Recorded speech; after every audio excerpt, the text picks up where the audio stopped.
A very happy Independence Day to one and all presented here. Honorable Manager Sir, Principal Sir, teachers and my dear students. As we all know that our country India got independence on August 15, 1947.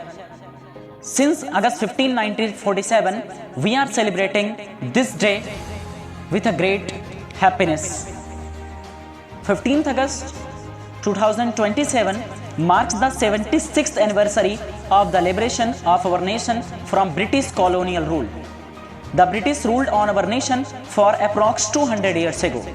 They had come to India for the trade and commerce, but instead they looted India and exploited its people. India became an independent country on August 15, 1947 because our ancestors fought for centuries. Indian Independence Day is not just a day of joy and happiness.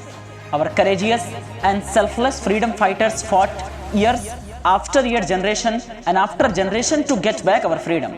Therefore, this is also a day to remember who laid down their lives for India's independence.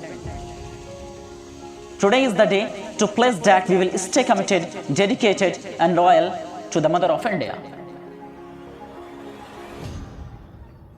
We got the independence easily, and in fact we don't know the value of this independence.